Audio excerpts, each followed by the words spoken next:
아마 여러분들도 소식을 들었겠지만 어제 미국에서 두 건의 또 총기 사건이 있어서 30명이 넘는 많은 사람들이 죽고 더 많은 사람들이 다치는 일들이 있었습니다. 어떤 면에서 요즘은 거의 매일 이런 소식이 들리기 때문에 우리의 감각이 무뎌져 가고 있지만 실제로 그 일을 당하고 아픔을 겪은 가족과 그 사람들에게 있어서 이것은 참으로 충격적이고 슬프고 놀랍고 두려운 일이 아닐 수 없을 것입니다. 어떤 면에서 오늘날은 모든 것이 풍요로운 세상이죠. 정보도 넘쳐나고요. 전 세상에 무엇이 일어나는지 금방 알 수 있는 세상일 뿐만 아니라 먹고 마실 것도 이전 시대에 비하면 넘쳐나는 시대입니다. 여기에는 전쟁을 경험했던 분도 있고 전쟁 이후에 한국이 어려운 시절을 경험했던 분들도 있죠. 한국이 얼마나 어렵고 힘들게 여기까지 왔는지 기억하는 분들에게 있어서 지금 우리가 살고 있는 이 시대가 얼마나 풍요로 넘쳐나는지는 너무나 명확하게 느껴질 것입니다. 우리는 한때 그런 생각을 했죠. 세상이 풍요로워지면, 내가 가진 것이 많아지면 모든 것이 행복하고 평화롭고 좋아질 것이다. 우린 이런 드림을 꿈꿨던 적이 있습니다. 하지만 안타깝게도 그 꿈은 반쪽만 이루어지고 실제로 잘 성취되지 않죠. 우리가 소유하는 것이 우리의 손에 넘쳐나고 있지만 우리의 마음속에 행복이 더 커지기보다는 때로 불안과 걱정이 넘쳐나서 원래 이 세상을 바라보면 그렇죠. 물질은 넘쳐나는데 상대적인 빈곤과 상대적인 불안과 상대적인 박탈감 속에 사람들은 두렵고 분노하고 미워하고 떨면서 오늘날과 같은 끔찍한 일들이 세계 곳곳에서 일어나고 있는 것입니다. 왜 그럴까요? 때로는 그래서 그런 생각을 해봅니다. 없을 때는 풍요를 꿈꾸지만 풍요 속에서는 도리어 절제와 집중의 지혜가 필요하지 않나. 너무 많은 것이 도리어 우리에게 불안과 걱정과 우리를 혼란으로 몰고 가고 있지는 않은가. 도리어 이 풍요의 시대 속에서 모든 것이 넘쳐나는 이 시대 속에서 우리는 절제와 집중의 미학이 필요하지 않은가 생각을 합니다. 오늘 본문에 등장한 여로보암의 가족들, 북이스라엘의 왕의 가족이 되고 모든 것이 넘쳐났던 사람들입니다. 하지만 그들은 절제하지 못했고 선을 넘어서 결국은 멸망으로 가게 되는 안타까운 모습을 오늘 본문은 보여줍니다. 오늘 이 본문의 사건을 통해서 하나님은 우리에게 어떤 메시지를 주기 원하시는지 생각해보며 과연 우리에게 있어서 절제와 집중의 미는 도대체 어디에 존재하는 것인가 한번 생각해보는 시간을 갖기 원합니다. 자, 오늘 본문에 보게 되면 여로보암, 이스라엘 첫 번째 왕, 북이스라엘 첫 번째 왕이었던 여로보암의 아들 나답이 왕이 되는 장면이 등장합니다. 횟수로는 오늘 본문에 2년간 왕으로 있었다라고 말하지만 실제 기간은 아마 몇 달 되지 않았던 것 같습니다. 잘 읽어보면 아사왕 2년의 즉위에서 3년째 그는 죽임을 당합니다. 그것도 자신의 부하 바하사에 의해서 말입니다. 흥미로운 것은 그가 어떤 때 죽임을 당하는가 하면 남유다의 바로 옆에 위치한 블레셋의 땅을 공략하다가 그 전쟁 중에 반란을 당해서 죽임을 당합니다. 이런 사건이 북이스라엘에 몇 번 일어납니다. 그죠? 북이스라엘 땅에 가만히 있으면 될 것 같은데 남유다를 공략하기 위한 의도를 가지고 그 옆에 있는 블레셋 땅, 더 쉬운 땅이었죠. 이제는 그에다 다윗 때에는 강력했지만 이제는 연약한 그저 부족 국가로 남아있는 그 블레셋을 치러 내려갔다가 그 와중에 이런 일들이 벌어진 것입니다.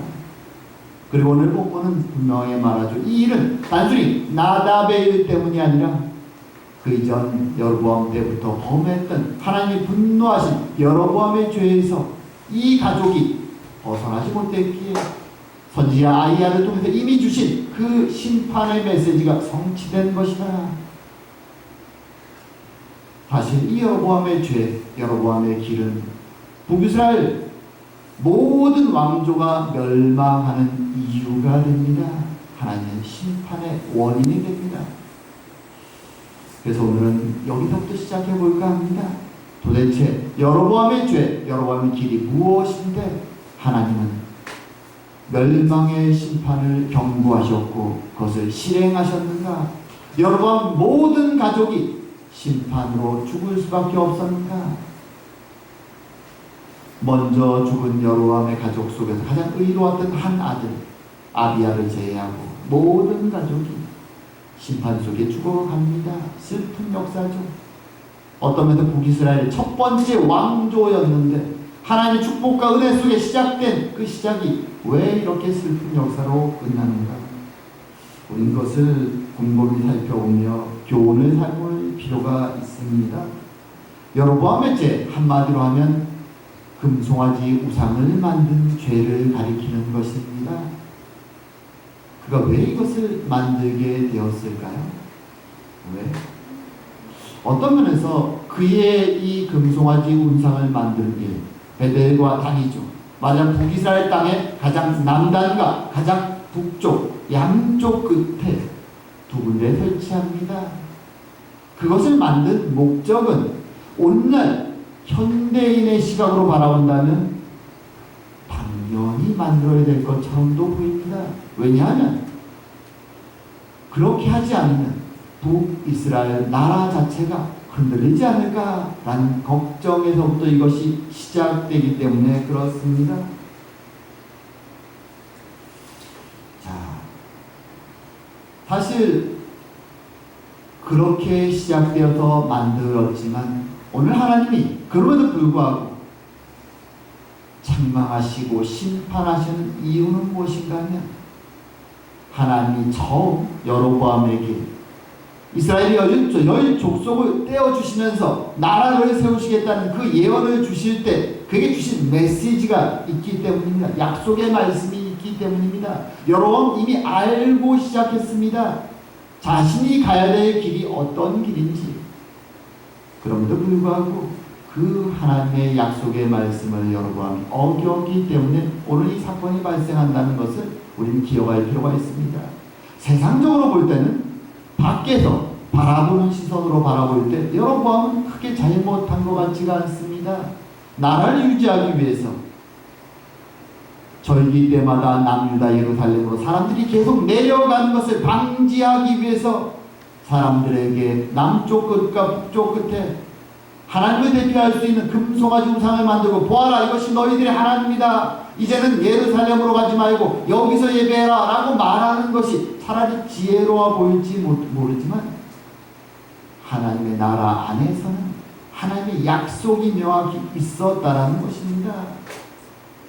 선지자를 통해서 주어진 약속에는 세 가지 내용이 뚜렷하게 드러납니다. 첫 번째, 왜 여로보암에게 열 족속을 붙여서 북이스라엘이라는 나라를 세워주시는가? 이유가 무엇인가? 그것은 솔로몬의 죄 때문이다 이렇게 말씀하십니다. 말하자면 다윗 족속을 책망하시기 위해서 그들을 괴롭게 하시기 위해서 그래서 그들에게 회개의 길을 열기 위해서 하나님은 이 일을 행하신다라고 말씀해 주십니다. 두 번째로 하나님은 결단코 남유다와 예루살렘을 멸망시키지 않을 것이다. 끝까지 그들을 지킬 것이다 라는 말씀도 이미 명확하게 하셨습니다.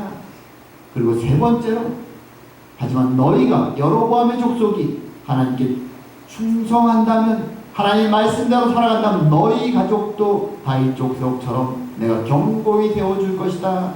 이 세 가지 약속을 하나님 명확히 이미 하셨습니다. 알고 시작했는데 여로보암이 막상 왕이 되고 나니까 그의 마음속에 걱정이 찾아오는 것입니다. 물론 처음에는 그러지 않았겠죠. 처음에 왕이 되었을 때 자신은 그저 솔로몬 밑에 있었던 한 관리에 지나지 않았는데 자신을 세워서 열 족속을 붙여주시고 나라를 세워주시고 왕을 세워주셨을 때 그의 마음속에는 감사했을 것입니다. 와, 하나님 대단하시다. 나에게 왕을 세워주시다니. 그리고 한편으로 솔로몬의 어떤 면에서 압제죠. 백성들을 이용해서 오랜 세월 노동하게 하고 세금을 뜯어내는 그런 압제에 대한 젊은이로서 부당한 마음, 의로운 마음이 생겨났을 수도 있습니다.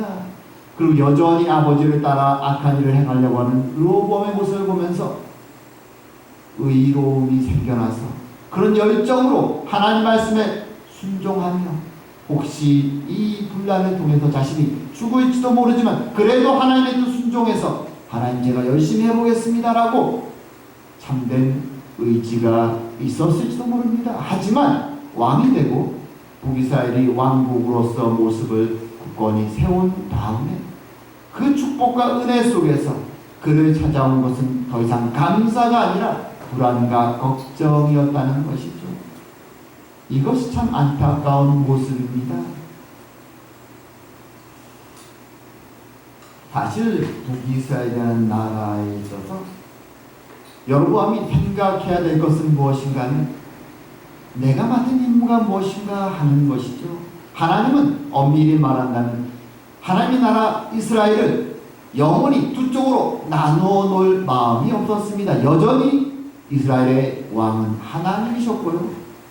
그리고 남유다의 르호보암과 북이스라엘의 여로보암은 분봉왕과 같은 모습이죠.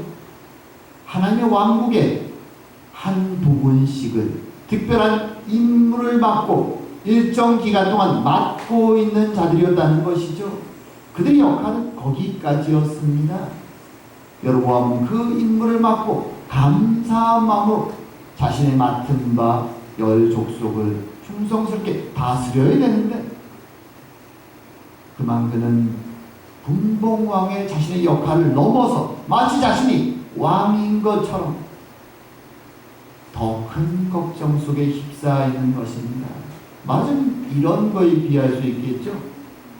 농장에서 고용된 일꾼이 열심히 자신을 맡겨진 주인의 일에 맡겨진 일을 하면 되는데 내가 열심히 농사를 한 다음에 주인이 과연 이것을 잘 장사해서 팔 수 있을까 하는 쓸데없는 걱정까지 하고 있는 것과 비슷한 것이죠.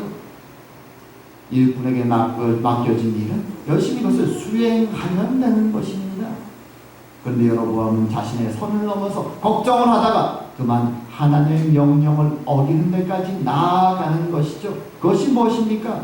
그것이 바로 베델과 다네, 북이스라엘 남쪽과 북쪽에 우상을 만드는 것이죠. 그 옛날 아론이 했던 것처럼 금송아지 우상을 만들었습니다. 그리고 백성들에게 이것이 너희들의 하나님이다. 이제 내려가지 말고 남유다 예루살렘으로 내려가지 말고 여기에 예배드려라. 그리고 그것에 반대해서 제사장들과 레위인들이 남유다로 내려가자 그는 아무나 원하는 사람을 제사장과 레위인으로 뽑아서 그 제단을 섬기게 합니다. 더 악한 모습으로 나아가는 것이죠. 우리가 아는 것처럼 하지만 이 우상 숭배는 하나님이 가장 싫어하시는 것입니다. 10계명의 2계명에서 기록되어 있죠. 왜 하나님이 이렇게 싫어하셨을까요? 아론 때도 그렇고 여로보암 때에도 사실 이 금송아지는 다른 것이 아니라 하나님을 섬기는 대상으로 만들어진 우상입니다. 하지만 그럼에도 불구하고 하나님은 그것 때문에 북이스라엘의 역대 왕조들을 계속 멸망으로 심판하셨습니다. 왜 그럴까요? 그것은 하나님의 계시의 종교를 인간의 종교로 바꾸는 시작점이 바로 우상이기 때문에 그렇습니다. 하나님은 하나님을 대표할 수 있는 무엇인가 나타낼 수 있는 작은 어떤 그림이나 형상조차도 금지하셨습니다. 이유가 무엇이냐? 이런 거죠. 계시의 종교라는 것이 무엇입니까? 그것은 우리의 힘으로는 하나님을 향해서 나아갈 수 있는 능력이 없다라는 것입니다. 지혜가 없다라는 것이죠. 그래서 하나님이 직접 하나님을 어떻게 찾아올 수 있는지 그 길을 하나님의 계시 말씀을 통해 가르쳐 주셨다는 것입니다. 우리가 가진 이 성경 말씀의 길 외에는 하나님께 나아갈 수 있는 길이 없다라는 것이죠. 그래서 말씀을 받은 신자들은 성경을 통해서만 하나님을 찾고 그 길을 통해서 조심조심 나아가야 되는 것이죠. 그런데 만약 우상을 만들기 시작하면, 우상이 나의 손에 잡히기 시작하면 사람은 어떻게 변하는가 하면 눈에 보이는 우상을 통해서 이제는 하나님이 원하시는, 하나님께 나아가는 방법이 아니라 내가 원하는 것, 내가 소유하고 싶어하는 것을 그 우상을 통해서 요구하기 시작하는 것입니다. 에덴을 떠난 인간은 바로 이렇게 우상을 만들며 타락하기 시작했고, 우리가 살고 있었던, 그리고 이곳에 왔던 고국 한국에도 동네마다 시골마다 가면 우상의 재단이 넘쳐나는 것을 너무나 잘 알고 있습니다. 왜냐하면 그것이 인간의 본능이기 때문에 그렇습니다. 내가 원하는 것을 얻기 위해서 무엇인가 대상이 필요한 것이죠. 자신의 욕심을 따라 우상을 섬기는 것입니다. 하나님 그런 인간의 약점을 너무나 잘 알고 계셨기에 어떠한 모습의 형상도, 어떠한 모습의 물건도 설령 그것이 하나님을 나타내는 것이라 할지라도 금지하셨던 것입니다. 그런데 오늘 하나님이 태우신 그의 종 여로보암이 그 죄를 범하고 있는 것입니다. 우상을 만들었을 뿐만 아니라 백성들에게 거짓 제사장과 레위인들을 세워놓고 여기에 예배하라고, 너희들이 원하는 대로 마음껏 예배하라고 인간의 욕심의 장소로 그 장소를 바꾸어버리고 하나님의 종교를, 계시의 종교를 인간의 종교로 바꾸어버린 것입니다. 자신만 멸망으로 갈 뿐만 아니라 모든 이스라엘 사람들을 멸망으로 끌고 가려고 노력하고 있는 것이죠. 그러기에 하나님은 그것에 대해서 분노하시는 것입니다. 어떤 면에서 이런 여로보암의 모습은 예수님의 비유 속에 등장하는 포도원의 일꾼들과 같습니다. 그 비유에 이런 내용이 나오죠. 주인이 포도원을 잘 갖고 놓은 다음에 이제 멀리 여행을 떠납니다. 그리고 일꾼들에게 맡겨놓죠.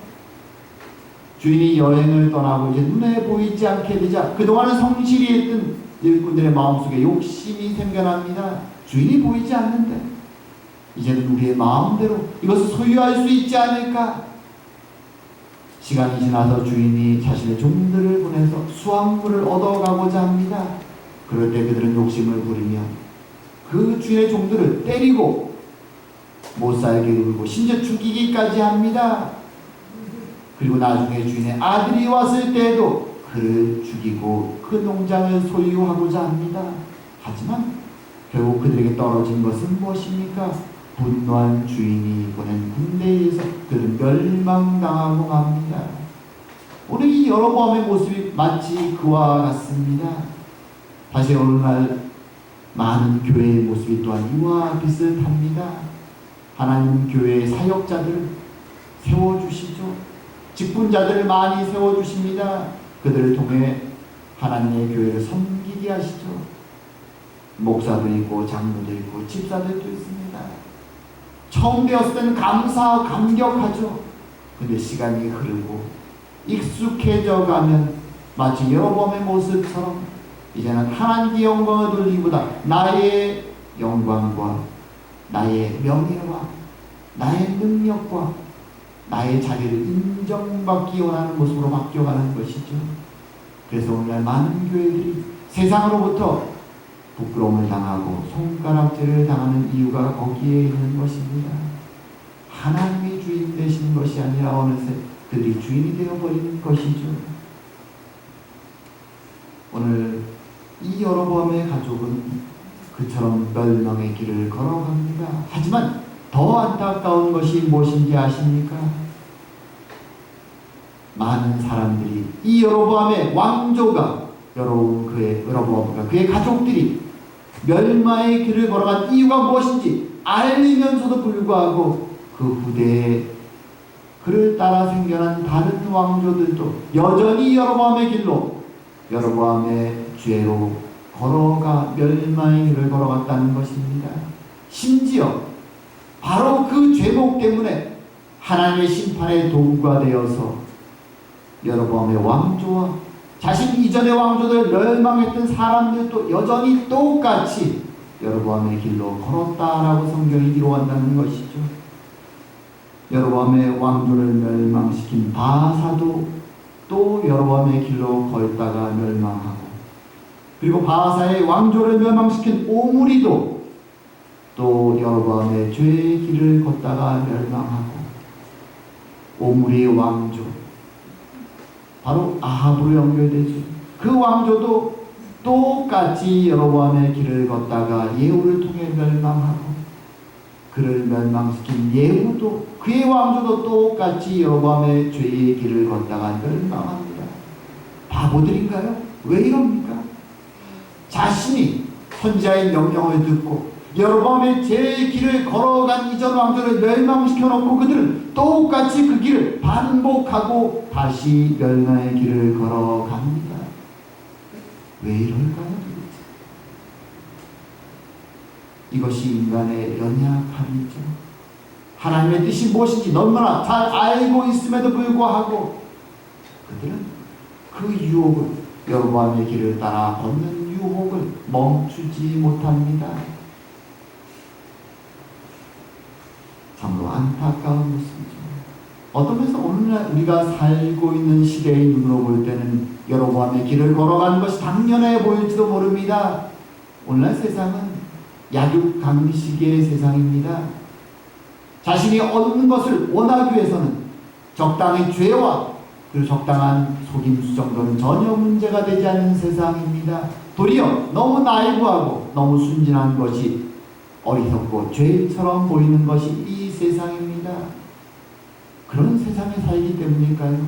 많은 하나님의 백성들도 하나님의 교회들도 마치 여로보암의 길을 걷는 모습처럼 하나님의 온전한 계시의 종교로서 하나님 주신 말씀과 그 분복을 따라 살기보다는 그 선을 넘어서 자신의 욕심을 쫓아 걷다가 세상의 손가락질과 멸망의 길을 걸어가는 모습이 계속 반복되고 있다는 것입니다.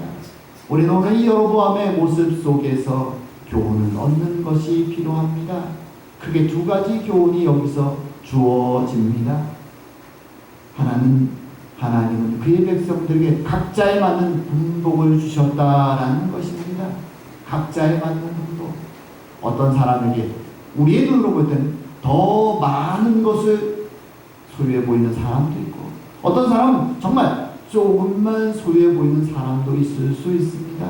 하지만 하나님은 각자에게 각자에 맞는 분복을 그들에게 허락하셨다라는 것이죠. 마치 달란트 교회 나오는 사람들처럼 5달란트, 2달란트, 1달란트.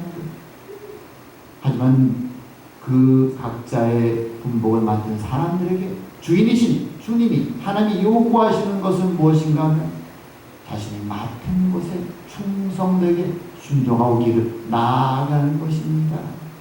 왜 저 사람은 5개일까? 왜 저 사람은 2개일까? 두리번거리는 것이 아니라 여로보암처럼 왜 예루살렘은 남유다에 있는가? 왜 사람은 거기로 자꾸 내려가는가? 거기에 두려워할 것이 아니라 내가 하나님께 받은 것이 무엇인가? 거기에 감사하고 걸어가는 것이 필요한 것입니다. 우리가 전에 나누었던 서화평 선교사가 얘기했던 것처럼 바보야, 성공이 아니라 섬김이잖아 라고 말했던 그 구절처럼 우리에게 주님이 요구하시는 것은 하나님 맡겨주신 것을 묵묵히 섬겨나가고 충성하는 것입니다. 하나님 것을 기뻐하십니다. 둘째로 오늘 본문에서 하나님 주신 불순종하는 자들에게 주시는 심판이 있다라는 것입니다. 성경의 심판은 참 두렵습니다. 무섭습니다. 사실 이 심판의 메시지는 하나님 백성들에게 두려움과 공포를 주기 위해서 말씀하시는 것이 아니라 하나님이 얼마나 하나님의 역사에 진지하신가, 시리어스하신가를 보여주시는 것입니다. 하나님은 진지하십니다. 그의 백성들을 구원하시기 위해서 하나님은 아주 열심히시고 진지하십니다. 어디까지일까요? 자신의 사랑하는 독생자가 십자가에 죽으시기까지 하나님은 진지하십니다. 그의 백성들을 거룩으로 부르시기에 하나님은 진지하십니다. 쉬지 아니하십니다. 하지만 오늘날 많은 사람들은 너무나 이것을 쉽게 생각할 때가 많습니다. 하나님의 부르심을 너무나 가볍게 생각할 때가 많습니다. 하지만 주님은 우리에게 경고하시죠. 하나님의 나라 안에는 알곡도 있고 가라지도 있다. 영광된 구원을 받을 자도 있고 부끄러운 구원을 받을 자도 있다. 이것은 무슨 차별이 있음을 기억하라는 것이 아니라 너희들의 구원의 길을 두렵고 떨림으로 나아가라고 말씀해 주시는 것입니다. 하나님 진지하시다. 우리를 구원하시기 위해서 하나님은 지금도 최선을 다하고 계시다. 하나님의 부르심이 얼마나 심각한 것인지, 하나님 백성으로서 그 부르심을 받고 살아가는 삶이 얼마나 중요한 것인지, 사랑하는 독생자 아들의 죽으시기까지 하나님의 열심과 하나님의 진지하심을 보였다는 사실을 우리는 기억하는 것이 필요합니다. 여로보암의 가족의 멸망의 사건이 그래서 우리에게 메시지가 되는 것입니다. 오늘날도 여로보암의 길로 걷고 있는 많은 사람들이 있음을 기억하며 하나님 우리에게 맡겨주신 분복과 하나님 우리에게 여전히 충성되게 그 길을 인도해 가신다는 사실, 우리가 진여인의 두려움은 하나님의 무서움의 두려움이 아니라 우리가 걸어가야 되는 이 길이 좁은 길이기에, 그리고 우리를 유혹하는 세상의 유혹이 너무나 크기에, 우리 연약함이 너무나 절실하기에 우리는 두렵고 떨림으로 이 길을 걸어가야 되는 것입니다. 참으로 우리를 향해서 쉬지 아니하시는, 지금도 우리의 구원을 완성하시기를 기도하시는 주님의 은혜를 기억하며 오늘도 최선을 다해서 주님 앞에서 감사하며 주님의 계시의 말씀을 기억하며 그것을 바라보고 걸어가는 저와 여러분 되기를 주의 이름으로 축원합니다. 기도드리겠습니다. 사랑과 은혜의 하나님 아버지, 하나님의 은혜 가운데 북이스라엘 첫 번째 왕조를 형성했던 여로보암의 가족들의 멸망의 슬픈 메시지를 통해서 우리의 모습을 돌아보게 하여 주시니 감사하고 감사드립니다. 주님이 우리에게 주신 그 은혜가 얼마나 큰지, 또한 우리에게 주신 각자에게 맡기신 분복이 무엇인지 돌아보게 하여 주시옵고 감사하게 하여 주시오며, 주님이 십자가의 죽으심을 통해서 우리를 부르신 그 부르심이 얼마나 진지하고 얼마나 열정적이며 얼마나 간절한지 그 은혜의 손을 기억하며 오늘도 우리가 걸어가는 이 길을 최선을 다해 걸어가는 저희들이 다 될 수 있도록 주님 은혜 내려 주시옵소서. 그로 말미암아 그들 두렵고 떨림으로 우리의 구원을 완성하며 주님 앞에서 충성된 자들로 칭찬된 저희가 다 될 수 있도록 주님 은혜 내려 주시옵소서. 함께 하심을 감사드리오며 모든 말씀 예수님 이름으로 기도드립니다. 아멘.